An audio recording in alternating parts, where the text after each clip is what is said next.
everyone, welcome to episode 30 of Otome Shimai. I'm Vicky. And I'm Vika. And we are sisters who play ultimate games. Welcome to episode 30. Today we are doing our long-awaited episode on BU TAFELLOWS. Yes, today is BU TAFELLOWS. It's Reviews in Twos, Part 1. That's right. So this episode is spoiler-free. If you have never played BU TAFELLOWS before, please feel free to listen to this episode because this is the one that will not spoil you at all. The one that you would need to skip is the next episode. And Tada would also like to say hello to all the nice people. If you hear a cat meowing in the background, that is our Tada-chan. Anyways, before we get into our first episode of Reviews and Twos for BU TAFELLOWS, we are going to talk about who are you doing this week? So I was lucky enough to get into the beta of a new mobile game that's coming out, hopefully soon. I don't know, it's in the beta, but it's called Somnium 11, and it's by Nochi Studios, which is a little team that's based out of Ann Arbor, Michigan. It's 3 women who create ultimate games, and their whole thing is they dream up games that they would want to play. They do this full time. They do this full time. Yeah, and Somnium 11 is so cool, you guys. Like, the story is super interesting. The person that you play, the MC, you are in like a contest to become the next leader of the area that you're in. I'm going to be really, really vague about the details because it's in the beta. But it's this really cool combination. It's kind of a fantasy world. It's a popularity contest, but it's also stats raising. Is it like fantasy, more fantasy, or more sci-fi? It's more sci-fi than fantasy. Okay, so that gives us a good idea. Yeah, it's really cool because there's also a social media aspect to it. Like, cool. you have social media in the game and you have to get like a certain amount of followers. But the allies, there are both male and female allies. Nice. Yeah, and everyone is really hot. Yes. I was actually really surprised because it got steamy a lot faster than I expected it to. Okay, no more spoilers. No more spoilers. But it's really great. It's super interesting, and it's a really cool combination of like map stats raising as well as visual novel, and the story is really, really unique and fun. So, I mean, if you're in the beta, if you're playing, then you know what I'm talking about. But if you have never heard of Somnium 11 before or Nochi Studios before, please, please, please go and check them out. They're super cool. I will put all of the links in the description. Yes, I am super jealous that you got into the beta and I didn't. So I will wait for the full release, and I am very excited to play. Yeah, it's super great. It's super great. Who are you doing this week? So I boned Mozart. Did you now? Yes, I did. How was it? Great. You like it? I really I loved Mozart route. So I was spamming Ikemen Vampire for ages, really, trying to get through his route because we were so busy. And finally, I just went all the way through to the very end. I really, really liked his route. I love his personality. I love his relationship with the MC. Even though the MC annoys the heck out of me, he's a great character. You just like the grumpy ones. I do. I really do. I'm sorry. I loved, breaking down his ice heart with my love hammer. You do that a lot. I do. It's one of my favorite things. So anyways, Mozart was the one that I did. Next week, I will start a new route. Who are you going to start? I am going to start Vincent van Gogh. Wait a second. What? You're doing Vincent van Gogh? You know who I have to start soon? Who? Theodorus van Gogh. Sisters dating brothers. That's kind of weird. Not their brothers. I don't know. I'm just jealous that you're going to do Vincent next because, I'm not so sure about Theo. So when I know that Vincent's a cinnamon roll? Yes. Cinnamon roll. I know that Vincent's a cinnamon roll. He is a cinnamon roll. From the other routes that I've done. But I'm sure Theo can be sweet too. I don't really know much about him. All I know is he's kind of a hard ass. Yeah, exactly. Anyways, on to today's topic. So Vicky and I played BU TAFELLOWS at different points in time. When did you play? I played summer 2021. Okay, so a heck-ass long time ago. Yeah, and as usual, I played the game in Japanese. My goal was to finish it before it was released, and I don't remember if I actually did. I think I may have almost finished it before it was released in English. But I remember it was coming out, and the thing is, I need to stop doing this because the way I have been playing Ultimate games lately is I look at what is going to be localized and I'm like, okay, I need to finish this game before it comes out in English. And then sometimes I do and sometimes I don't. So we'll see if I'll be able to keep that up. Because right now I'm playing a game that's not going to be localized at all. So. Yeah. Well, you know, it's a balance. I, of course, played it in English. When the localization came out, I swooped it up right away because I knew that I was going to want to play it. Vicky and I had discussed, and she was like, you should play this game. And I was like, really? I don't want to play this game. And she convinced me, and I did. And it was wonderful. Yeah, it's just, it's good. I remember us talking about it, and originally you were like, I'm not so sure this is for me. Like, I'm not a huge fan of the art style. The story doesn't look super interesting. And then you ended up liking it more than I did. Yeah. Yeah, no kidding. It gave me all the feels. Yeah. Anyway, so let's talk about the general summary of BU TAFELLOWS. Yes. So BU TAFELLOWS follows Tuta, a young freelance journalist from the city and state of Newsig. Basically, this is fake New York. It's designed after New York. So she takes an interest in justice and searching for the truth after the disappearance of her brother, Zora. This is super important, but we can't tell you anything else in this episode about Zora. Yep. She's passionate about getting the scoop and also has this strange ability where she can go back in time. Yes, you heard correctly. There is time travel in this game. I did not expect this when I started playing. I was like, why is this supernatural weird thing happening? I thought this was a game about crime. Yeah, I mean, they say in, like, the game description that she has this ability, but honestly, like, she only does it at very specific points in the game. It's not like she, like, travels back years in time. Tuta can travel back, like, maybe an hour back in time. And even less than that, really. Yeah. So I don't know. It was unexpected. It was enjoyable, but unexpected. Anyways, circumstances destroy her apartment building, and she ends up living with her 5 allies. A crooked lawyer, a bounty hunter, a cosmetic surgeon, the autopsy chief, and the self-proclaimed boss of the underworld. Lots of things happen. Most of them are spoilers, so let's talk about the characters. Yeah, honestly, in this episode, we're not going to be talking very much about the plot at all, because it's literally, like, all spoilers. That's right. But before we actually talk about the characters, let's set the scene a little bit more. Okay. So the world is, I mean, basically America, but also literally America. Yes. So interestingly enough, California exists, which is where we are. Los Angeles exists. Which is where we are not. No, we are not. But it does exist in this game. Yeah, we are NorCal, sorry, Los Angeles. We don't go there very often. Yes. So basically America, and the game takes place in a place called Newsig. Yeah, Newsig, basically New York. It's got, like, a lot of interesting neighborhoods. You know, Tata is just being so vocal, Tata has many opinions about BU TAFELLOWS. Obviously. Yeah, she was sitting in my lap when we started recording, and then she wanted to leave. So I don't know why she's complaining so much. If she wants to be part of the podcast, she should come and be part of the podcast. Anyways, instead of, like, the Bronx and Manhattan, we have places called Black Hawk and Wyatt Earp. Interestingly enough, there is also a Black Hawk in NorCal, but it's very different from the Black Hawk in the game. Very. There's also, like, Buffalo Bill, Butterfield, and Belle Star, which sound oddly like stripper names, but only ones you find in Texas. I don't know. I've never been to a Texas strip club. Have you? No, but Belle Star really sounds like a Texas stripper name.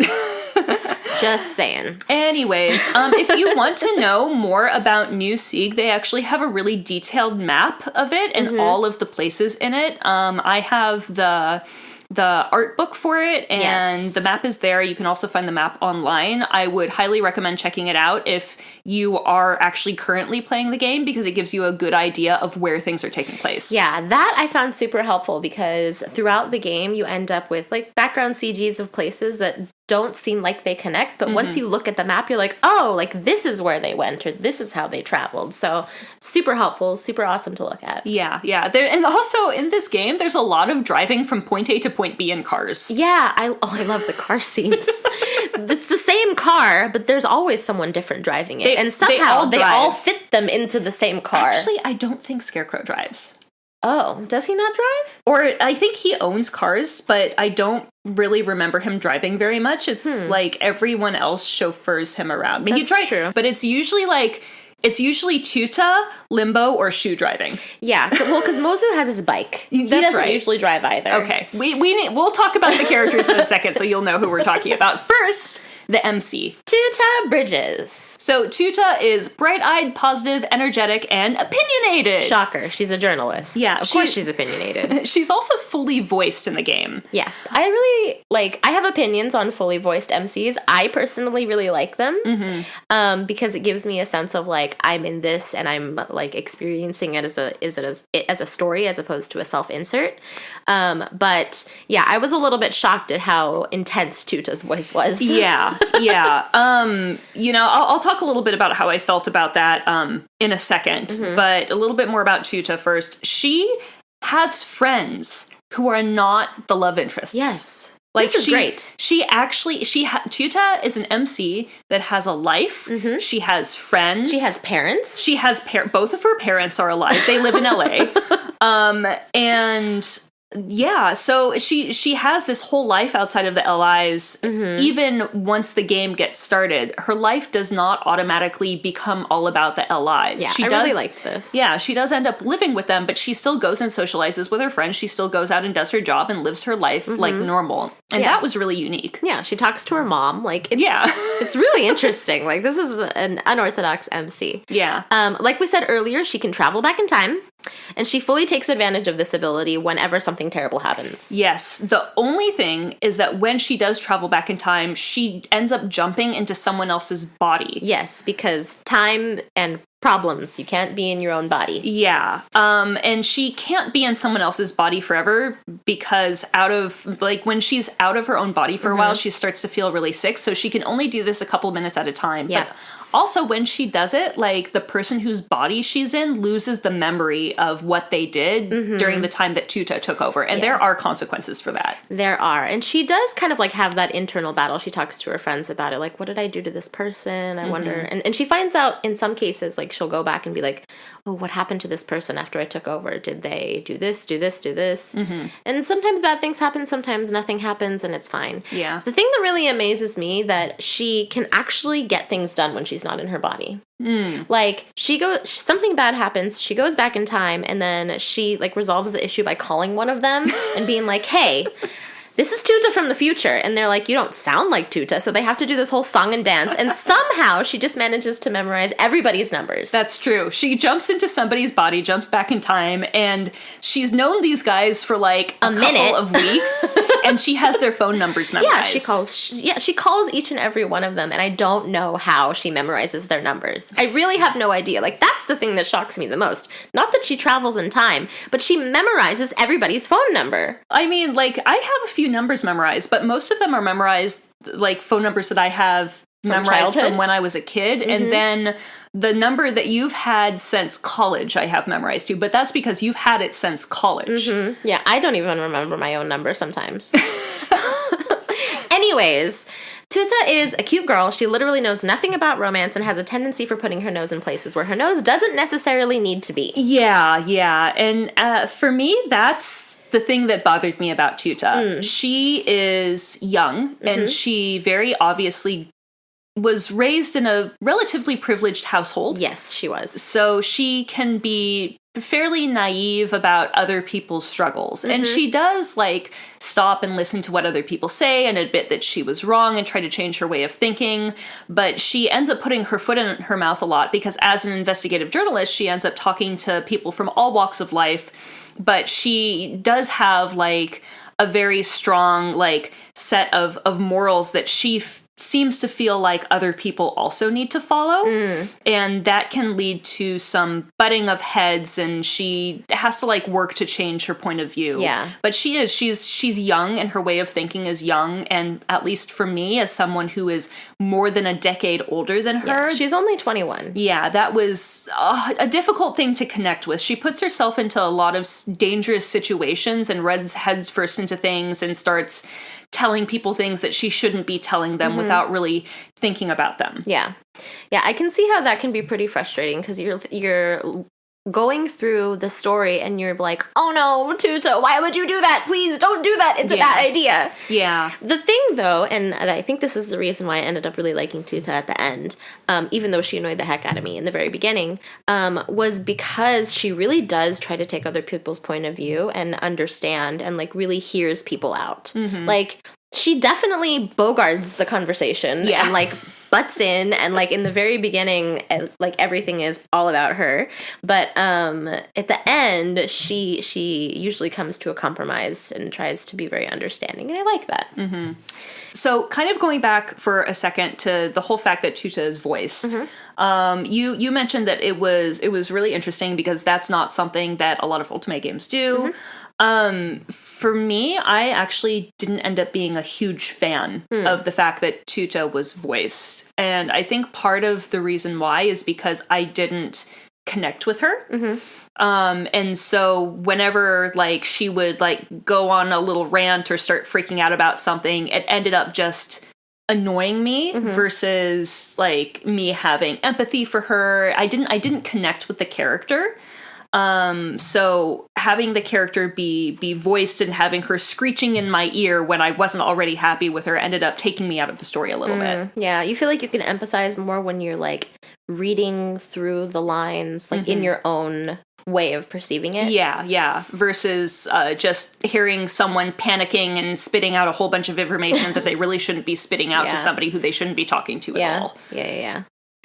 Yeah, I think everyone probably has very differing opinions on voiced MCs, and I really think it depends too, because there have been voice MCs where I'm very, very bothered by them. This one, I wasn't so much bothered by the end of the game, because I feel like I felt and understood her like growth a little bit, but in the beginning, yeah, totally, I get it. Yeah, and I think what it boils down to is, because she was voiced and because I already couldn't connect with her, a lot of the scenes I felt like I was watching an anime where I just didn't like the main character wasn't my favorite. Yeah. Versus playing an Ultimate game. Especially in the last couple of routes, because after you unlock everyone, there are a couple of extra routes that you can do where there are no choices. It's literally just visual novel style, no choices. It's storytelling only. Yeah, and so it really does feel like you're watching an anime versus playing a game.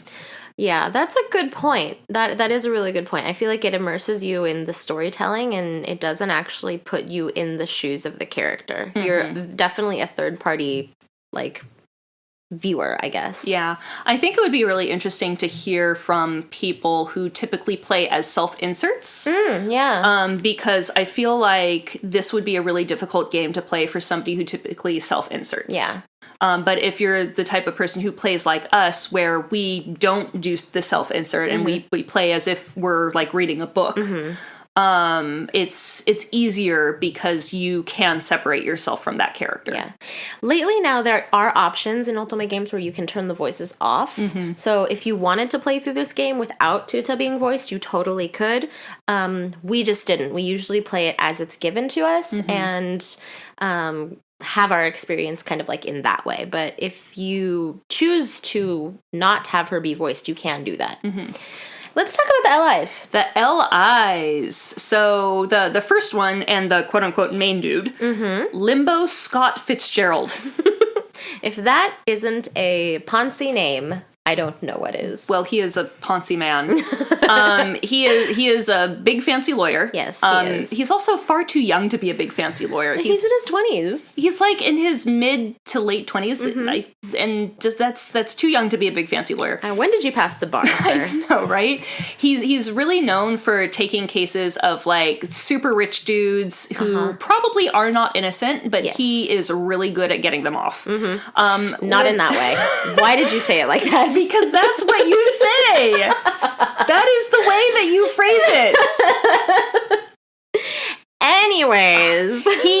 Limbo doesn't really care about, like, the small things in life. He ends up getting brought in to a police station and, like, puts his feet on the table and eats a hot dog. Yes, he very much does his own thing and walks his own way. Yeah, but Limbo is kind of the catalyst for this entire story because the way that he and Tuta meet is they're walking by each other on the street and somebody murders him in front of Tuta. That's right. So he dies at the beginning of the game. Yeah, and she ends up traveling back in time to try to prevent him from dying, and that's why the entire plot happens. That's right. The game starts with Limbo's death. Yep. Isn't that fun? Anyways, I think Limbo's super hot. He is. He's a super hot character. So is his sister. FYI, if you listen to Sidetrack by Side Characters, our last episode, you will know exactly what I think about his sister Valerie. He seems like a crooked lawyer to the public eye, but I think he really does believe in truth and justice. Like, in his own way. He, like, has a very unorthodox way of accomplishing his goals. Like, he's totally okay with murder. He's totally okay with blackmail. He's totally okay with bribing. But, you know, he gets the job done. Yeah. He also likes money a lot. Yes, they all like money. They all like money, that's true. Yeah. So, yeah, I was a big fan of Limbo. I really liked him as a character. Yeah, no, I liked Limbo, too. I think Limbo is my second favorite, actually. Ooh. Shall we talk about your first favorite? Yeah. Shu Lin O'Keefe. I love that his middle name is Lin. He is husband material. He is a cutie. He is wonderful. Shu is the assassin of assassins. He works with Limbo and the boys to kill the bad guys. He's a sniper.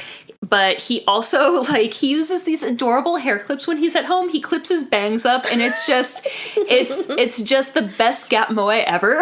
Yeah, it's wonderful. He's cute and very, very handsome. Yeah. The big thing that I don't like is that for most of the game, he chain smokes. Yeah, he's a big smoker. Yeah, he's a heavy smoker. I think that's one part of the plot where Tuta tries to convince him to stop smoking at, like, different parts in the game. Yeah, it doesn't always work. It doesn't always work. You know. Yeah. Shu is also the quote-unquote older man of the game because he's 28 years old. Oh my goodness. A 7-year difference. Wow. Yeah, Tuta's 21, but I mean to us who are we're in our 30s, it's like, oh, it's a younger man. Yeah. Yeah. She was the one who is fairly unfazed by all of the insanity that happens around him. He also really loves to just kind of like coolly poke fun at all of his friends and the MC. Definitely the MC. Yeah, he's a tease. A lot. Shu was definitely the dark horse ally. When the game first came out, you know, it was kind of all about the other guys. And like when I first saw it, I was like, okay, like this guy, I don't think I was super into his character design. I wasn't sure what I was going to think about him, but he immediately became my favorite. And he also very quickly became a fan favorite with the Ultimate community. And, like, you can 100% see why. I love him. I love him so much. Yes. He is the only LI with a fully functioning brain. Like, even if he's not your favorite, you have to admit, he is the only one that has a fully functioning brain. Yeah, I think he's very sweet. He's very, what's the word? He's very, like, about his own thing. Like, he has his own ideals. But, like, once he lets you in, he's very calm and very sweet. He's very thoughtful. He's a very thoughtful person. Yeah, I like Shu. Oh, he's so hot too. Yes, I agree with everything you just said. He's wonderful. Yeah. So next is Helvetica Orstedo. Helvetica, our favorite font. The man who's named after a font. I don't understand why they gave him this Helvetica name. Orsted. Okay, Helvetica. Helvetica is a cosmetic surgeon. He's super self-centered, and he's really freaking good at his job. Yes. He really cares about how things look and how things appear. He rates people. The first time he meets Tuta, he gives her the once up and down, and he's like, you're a number, whatever, I can't remember what it was. He gave her like a 62. It was very low, and she's like, why? And he's like, there's more for you. And then throughout the game, like, as Helvetica gets to know Tuta, her number goes up, so I guess that's good. It's not good. Don't rate people. Anyways, he turns people's lives around by changing their looks, and often for the better, but we can't really talk about why. Helvetica I actually really like. He's not my favorite, but I like him a lot in terms of being able to connect with his background. Personally, I saw myself a lot in this character, and I can't talk about exactly why, but I kind of, like, appreciated his presence amongst the other allies in this game. Yeah. Like, there are a few scenes in the game where he does something nice for someone, and he's like, oh, I did this because it was convenient for me, or it was just an afterthought. It reminds me of things that I might say to my friends, because in reality, I just want to, like, care for people. And I think he's the same. He shows a different side of himself that is not particularly ideal. He's really, really shallow. Yeah, okay. Yeah, he is pretty shallow. He's relatively shallow when it comes to specifically women. Like, and he's kind of a man-ho. He's totally a man-ho. Yeah. Like, at some point in the game, he does, like, gravure modeling. He does do that. I don't know. I like Helvetica. He, like I said, he wasn't my favorite, but I thought he was pretty cool. We should talk about my actual favorite, though. Yes, I do believe we should talk about your actual favorite. Who is your favorite, Vika? My favorite is Mozu Niall Shepherd. Mozu is the head coroner of New Sieg. He is also far too young for his job. Yeah, even more so than Limbo. That's right. I don't know how he managed to get through med school and become the head coroner Neither of New do Sieg at his age. How? Honestly, I have no idea.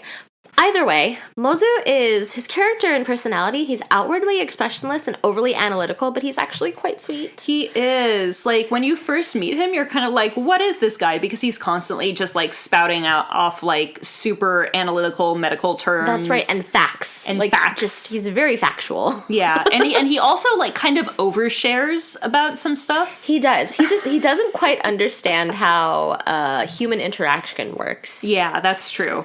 He's very awkward. Yes, but he is really, really good with animals and kids. Yeah, he is. He's that type of awkward. Like, he doesn't know how to interact with other adult humans, but if you like give him a cat, cats love him. Cats love him. Cats love him. Yes. So Mozu's big thing is that his sister has been missing for a year.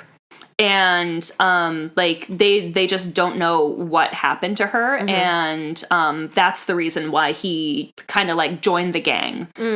So he works with everyone else, and he helps cover up their crimes. Yay! But he is trying to find his sister, and a good way to do that is to team up with a whole bunch of other criminals. That's right. Yay! I love Mozu. He's so sweet. Yeah. Unfortunately, Mozu is one of the characters that we can't really talk very much about without giving too many spoilers. So I think that's a good overview of who he is. Like, he's the head coroner. He seems emotionless, but he's actually very sweet and very analytical, and his sister is missing. Yes. I also think he's hot. Yeah, you do. I don't. Anyway, let's talk about Scarecrow, who I don't think is hot. Scarecrow, the super special and smart crime lord, but not really. I mean, he is really smart. He is really smart, but he's the Wawa boyfriend. Yep, Scarecrow is your stereotypical wobble boyfriend. He does not know how to interact with women. No, he freaks out when he meets Chuta because, like, he thinks that she's so cute and just can't believe she's gonna be living with them. Yeah, he mumbles about how adorable and cute and hot she is under his breath. Everyone else is like, hey, you said that out loud, right? And he gets super embarrassed. Yeah, so Scarecrow is a hacker. That's right. And he hacked his way into getting enough money to get himself a badass house where everyone else is currently squatting. Yep, nobody pays rent. So I guess that technically makes him their leader. That's what he wants you to think. Anyway. Yeah, he calls himself their leader constantly. He needs lots of affirmations, and nobody gives them to him. Like, this poor guy, like, everyone lives in his house and just shits on him all day. There is a jar in his house that is filled with money by each character after they have insulted him. Yeah, it's the respect jar. It's the respect jar. And some of the characters, cough, shoe, cough, actually put in money so he can preemptively insult Scarecrow.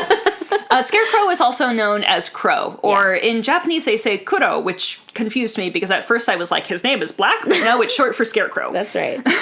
Kuro-chan. Kuro-chan. No, he actually is quite adorable. He annoyed the heck out of me in the very beginning because as we all know, I don't like Wabo boyfriends. Yes. I am not a Wabo boyfriend fan. No, you are not. But he did grow on me. Yeah, I mean, he grew on me a little bit too, but honestly, I still think he was one of my least favorites just because I never went like, ooh, yeah, this guy's hot, or it was just like, oh, he's cute. But that was kind of it. Yeah. Like, he's cute, he's sweet, but he's not my type at all. I will say he's a good fit for Tuta. Yes, I also agree. Because they are both young and naive and immature. That is very true. They are on the same level emotionally, and that works out very, very well. Yes, it does. So those are our 5 allies. That's right. Those are our 5 allies. There are a massive amount of important side characters in this game. Yeah, and when we say important, we mean, like, most of them are important for every single route. For every single route and generally the overall plot. Yeah, and that's another thing that's really unique about this game, because normally when you go into an Ultimate game, there will be side characters, and some of them will be important to specific routes, and maybe there's like one or two antagonists for like the overall route. But in this game, everything is very, very intertwined, and it's really important that you pay attention to every single side character that pops up. So we're going to talk about not all of them. We're going to talk about a decent amount of them. And we're just going to give like a general overview of who they are and kind of like what you learn about them in the very beginning of when you meet them. So the first one is her brother. Yeah, the first one is Zora Bridges, Tuta's police officer brother, who is missing/dead. You find this out at the very beginning of the game where she's looking at that newspaper and there's the entry about how they only found his finger. Yeah. And she's trying to find out the truth of what happened to her brother. Yeah, and her brother's disappearance really led her to become an investigative journalist, because she wanted to get to the bottom of what happened, because they never figured it out. He's assumed dead. Yeah. The next character is Luca DeAndre, who we actually talked about in our last episode, Sidetracked by Side Characters. Luca is Tuta's best friend since childhood. They're family friends, and she is currently a detective in New Sea. That's right. She's good at her job, and she probably also has a crush on Tuta. Yes. Definitely saw that. Speaking of people who have crushes on Tuta. The next character is Adam Krivlov. Who, Russian. Cannot do that. Thank you, linguist. Tuta's other best friend since childhood. He's a little bit older than her and Luca. He's a newscaster / pop star. That was really interesting to me, because at some point Tuta is listening to a song and she's like, yeah, this is Adam's new song. And I was like, wasn't he just a newscaster? Wasn't he just telling us the news? Well, one of the reasons why you figure out that he's important very quickly is because he's voiced by Ishikawa Kaito. Like, come on. All you have to do is look at the voice actors and be like, oh, look, it's the famous voice actors. They must be important. That's right. Like, you don't pay a whole lot of money for a famous voice actor to voice, like, an unimportant side character. So Adam is very busy. Yes, he is very central to the plot. Yeah. And we won't say anything more about Adam. Yeah, he's very obviously into Tuta. That is. And, yes. The only person who doesn't know is Tuta. Anyways, now we can talk about Valerie. Actually, we shouldn't talk about Valerie that much because we've already talked about Valerie in Sidetracked by Side Characters. Valerie Zoe Fitzgerald is Limbo's older sister, and we did talk about her in Sidetracked by Side Characters. She is the ADA extraordinaire. She is a general badass, and she terrifies her younger brother, Limbo. So, for those of you who are not in the United States, ADA stands for Assistant District Attorney, and they are like the number 2 person in the city that you're living in who prosecutes people, who prosecutes criminals. Yes. The district attorney is the main person. The ADA is like their second in command. Yes. The district attorney in this game is Valerie's boss, Vonda Waldorf. Yeah. He's New Sieg's district attorney. He's Valerie's boss. And we're not going to say anything else. We're done with Vonda. Another character is Sauli Johansen Orsted. He is a very interesting character. He is. I will say. He's the professor at the University New Sieg Academia, and we also know he's very important because he's voiced by Tsukita Tomokazu. Yes. Also, Sauli is Helvetica's guardian / adopted parent. Yes, so that is why Helvetica has the same last name. Yes, exactly. So you actually meet Sauli pretty early on in the game. One of the things that you do with Sauli is he has you take a personality test, and that is one of the things that helps you get into a specific person's route. So, that, I thought that was actually really interesting because they've done, kind of a shorter version of that in other Ultimate games, like, oh, you take a personality test and this is who you'd be a best match with. But in this, they sit down and they have you do a psychological personality inventory. And it kind of matches with whatever character you're going to try and go after. So that was kind of cool, kind of interesting. Yeah. Really will say, though, it was hard to follow the walkthroughs because there are so many questions to answer on that thing. Yes. Yes, no, yes, no, yes, yes, no, no, yes, no, yes. That's right. I don't know who that gives you. Yeah, actually, we should try and see what happens. Oh, gosh. Next character is Carmen Van Zandt. So Carmen is the owner of Paraiso Garage, which is the bar that everyone hangs out at. Carmen is wonderful. Yes. Carmen is a great character. We love Carmen so much. She is just hilarious, and she is full of life. She is full of love. She is full of love for life. She is also super hot. Yeah, she is. We did not talk about her in Sidetracked by Side Characters because... we knew we would talk about her a lot in these 2 episodes. Yes, Carmen is awesome. Yeah. So in addition to owning and running her own business, she is a foodie. She's a huge foodie who cannot cook. No, she is terrible. Yeah. She is terrible at cooking. Do not let this woman in the kitchen. But she's great. She's wonderful. She is voiced by Kakihara Tetsuya, which brings us to an interesting point. It's highly implied that Carmen is a trans woman, but this game really did it right. Yeah, they did. Because it doesn't fucking matter. Yeah, she lives her life. She's a woman. She owns a bar. She does cool things. She's friends with Tuta. She's best friends with Valerie. They go and they do stuff together. They have girls' time. They talk. She runs her own business. Yeah. And did I say she's super hot? She is. Like, I don't know why. I have no words for how attractive Carmen is. Like, she's got these, like, jewels on her face and her lashes, and I'm thinking, gosh, it takes so much time to do this, but you're gorgeous. I wish I could be like her. Vika is a huge fan of Carmen. I love Carmen, too, but I'm not, like, as gaga as you are. She is boss. Like, she has gorgeous, colorful, wonderful hair. I'm sorry, I'm obsessed with Carmen. Yeah. But for now, we're just going to move on to Pepe Donovan. Pepe! Who is the bodyguard / bouncer / general super buff dude at Paraiso Garage. He is a man of few words. Yes. He talks about himself in third person, which I think is adorable. Yeah. Pepe does this. Yeah, he's great. He's also very much in love with Carmen and is very, very supportive of her, even though Carmen does have a lover.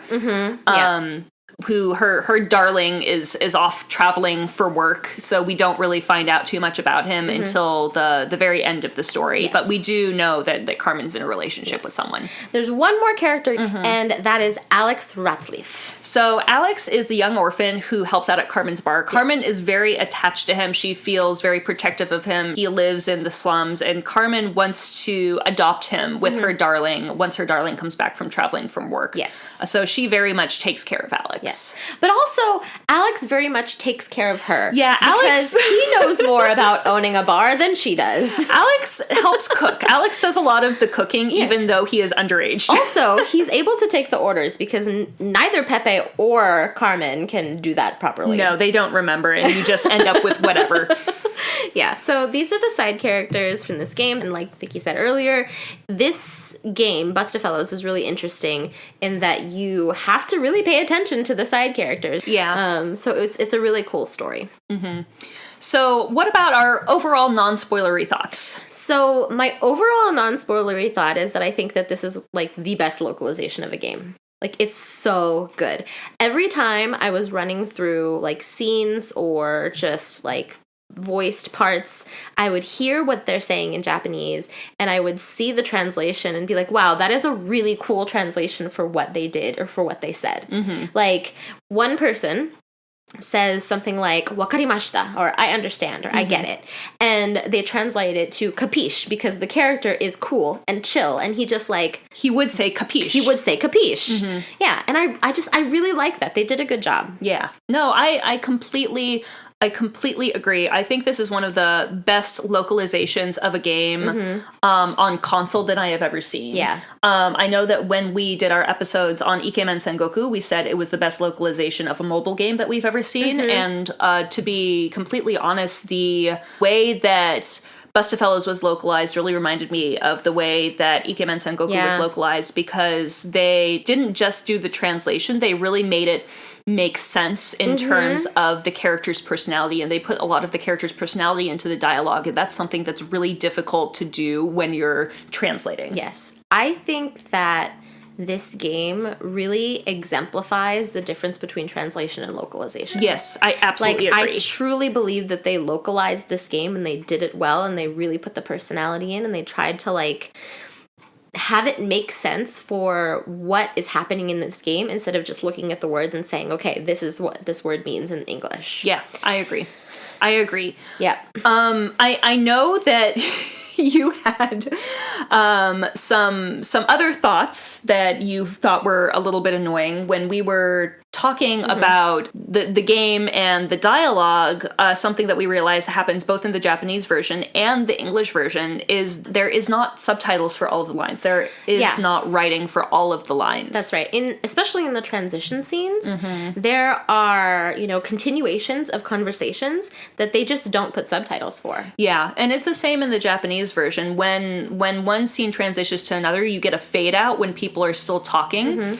And unless you can speak and understand Japanese, you are not going to get that dialogue. Yeah. And although they never put anything super important in there, it does, add gives you some background. Background and context. And it was annoying to not be able to fully understand that. And I know that that's something I've seen online that a lot of other people had complaints about as well. But just know they also did that in the original Japanese game. Yeah.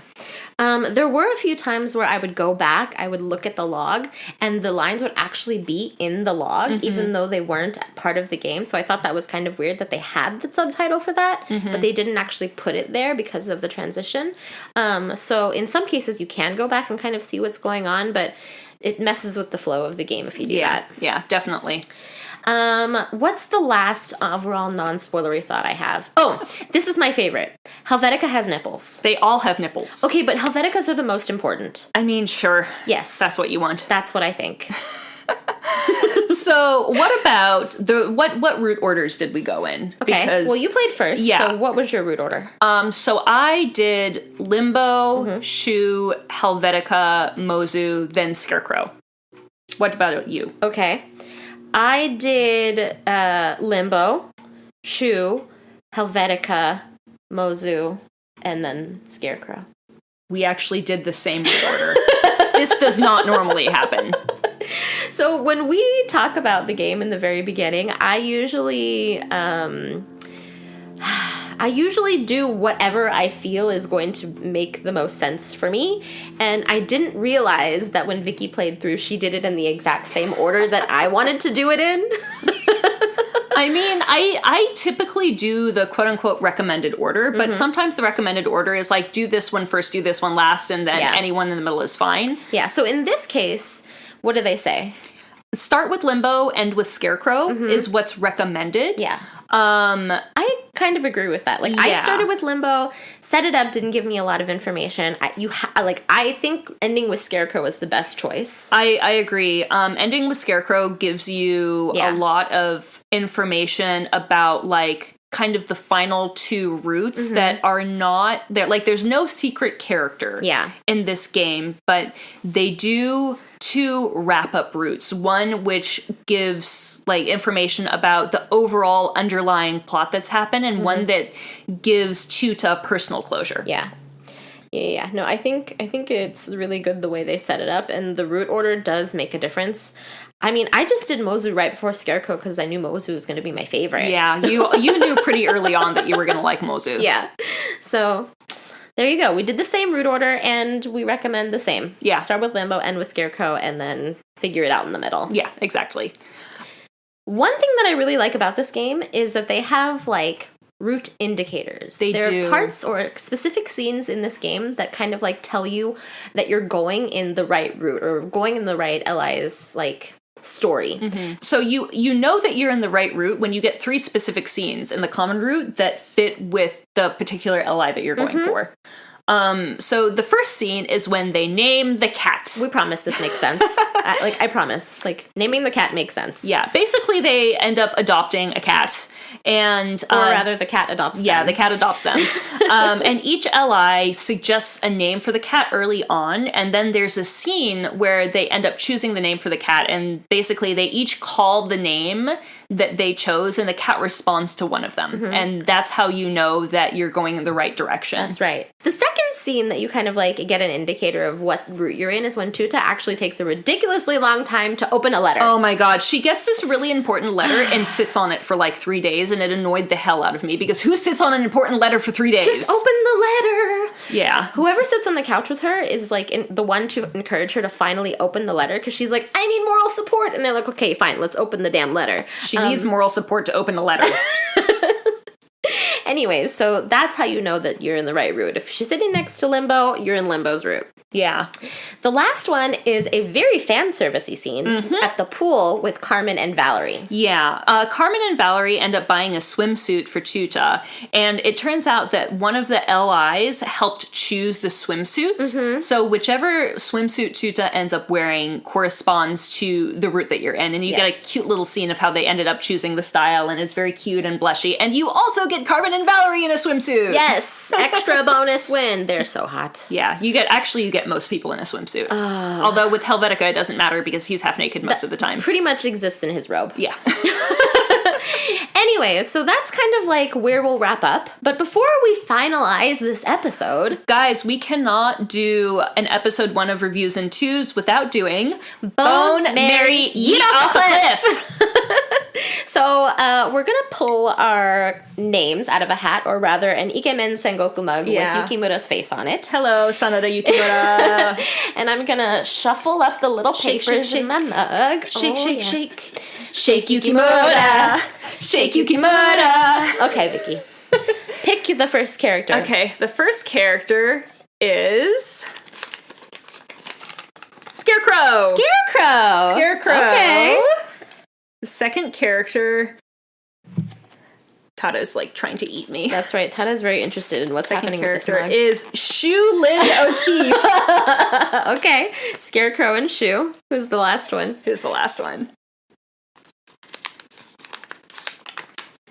Helvetica Orsted. Okay, well, I don't really know how to do this one. Helvetica, Shu, and Scarecrow. Let's see what everyone else thinks. I'm really curious what other people will say. But we have to do ours. We will. I'm just telling people that they'll have to choose who they're going to bone, who they're going to marry, or who they want to yeet off a cliff. Yeah, we'll put this on Twitter when this episode comes out. That's right. I want to see your responses in Twitter. Want to see your responses in the comment. This is actually very hard for me because there are no characters that I hate in this game. I really like them all. And I have a feeling I know exactly who you want to marry. Okay, that's the easy part, though. That's the easy part, yeah. But who do we eat off a cliff? Okay, so I will marry Shu. Yes. Obviously, I will marry Shu. Mm-hmm. The problem is, so Scarecrow is obviously a virgin. Yes, he is. And I don't feel like I have the patience to teach someone anymore. Yes, okay. Like, I But like, he can be very eager. But also, like, Helvetica, I feel like if I didn't immediately eat him off a cliff afterwards, he'd never shut up about how we slept together. He would cause you more problems than it was worth. Yeah, exactly. But I also feel like if I took Scarecrow's virginity, he'd follow me around for the rest of my life, which would be a problem because I'd be married to Shu. Okay, well, this is your choice. Oh, God. This is easier for me. Okay, so I think I'm just gonna have to go with the character who I like more in general for the boning. Yeah. Because I do like Scarecrow. I think he's cute. Mm-hmm. So I guess I'd have to bone him. Mm-hmm. Like I'm not super into it, but I'd be more worried about the aftermath with Helvetica, and I don't want to eat Scarecrow off a cliff. So I'm gonna have to marry Shu, bone Scarecrow, and eat Helvetica off a cliff. And I mean, if I were not worried about the aftermath of everything, then I'd probably bone Helvetica. But also, I don't want to eat Scarecrow. I think that's the thing. I don't want to eat Scarecrow, even though I don't really want to sleep with him. I really don't want to eat him. Okay, I definitely want to eat Scarecrow off a cliff. What about the other two? I I would totally bone Helvetica many times, over and over again. Like, I would love to have a relationship where I could just bone him and not be in a relationship with him. So you'd marry Shu. I'd totally marry Shu. Shu is the one I'm taking home to my parents. Yes, Shu is the one who you can take home to your parents. That's right. He's the one with the job that is the most controversial because he's a assassin bounty hunter. But he would, like, know how to interact with your parents without acting like a dumbass. Yes, exactly. No one else would know how to do that. Yes. Like, even though Mozu is nice, he'd be very off-putting. Mm-hmm. Yeah. I mean, if Mozu was on this list, I'd marry Mozu, obviously. Yeah, obviously. And you know that with all of them, you're going to have enough money to live your life. Mm-hmm. Like, one's a surgeon, the other one's a hacker, and the other one, he's a bounty hunter, and people pay a lot of money for that. Yeah. So, I'm not really worried about money in life. But yeah, I would definitely bone Helvetica. Like, he would be my side piece for damn sure. He would be my casual secondary. Primary Shu, I'd marry that man, take him home. You know what? Like, joint bank accounts and everything. You'd wife him up? I'd wife him up. And then I'm really sorry. Like, I like Scarecrow as a character. I think he's sweet. I think he's adorable. I don't really want to yeet him off a cliff, but, like, I don't want a relation. Like, personally, I would not match with Scarecrow. He is not my type. He and I do not. He's a Wawa boyfriend. I'm done. Yeah. I'm not about that. Okay. Anyways, that was tough. I think that was the toughest one we've had. Yeah. Yeah, that was a little tough. I thought it was easy for me, but after I started speaking it through, I kind of really felt bad for Scarecrow. Because he's sweet. He's sweet. That's the thing. We have to protect him. He's adorable. Yeah. Yeah, so yeah, that was tough. Let us know what you think. Who would you bone, marry, or yeet off a cliff of these characters? So this tweet will go up at 1 p.m. PST, the day that this episode comes out. Please check out our Twitter. Let us know, who would you bone, who would you marry, who would you yeet off a cliff? Shu, Helvetica, Scarecrow. That's right. If you like what you hear and would like to support us, we have a Ko-fi account where you can donate to us, keeping the podcast going. Yes. Ko-fi. That's a different thing that we've said in our last episode. Please check out, the link in the socials. We have a Ko-fi account. That's right. We that still accepts have PayPal. Yeah, we still have Buy Me a Coffee if you'd love to donate to us there. We still have that available. So it's just a matter of making it easy for people to help us out. Yes, and we appreciate it. We appreciate anything that you guys give us, including feedback. It does not have to be monetary.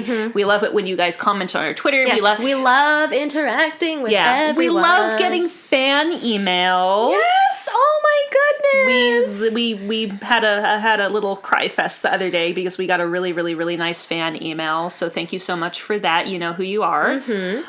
We also have a Twitter and Instagram where you can stay updated on what we're up to and other cool Otome-related stuff. Also, if you did not already know, we have a Twitch account where we have actually started streaming Otome games as well. Right now we are streaming Tuesdays and Thursdays in the evening. We have our Twitch stream schedule pinned to the top of our Twitter profile. It's also on the Ko-fi account, and it's also on our Twitch page. So if you are interested in interacting with us real time and seeing some of the games that we're playing, please come and join us. We would love to hang out with you. Yes, we would. We started talking about this ages ago. Yes. And I'm so glad we finally started to do it because I love hanging out with you guys. It's so much fun. It is. So come join us if you can.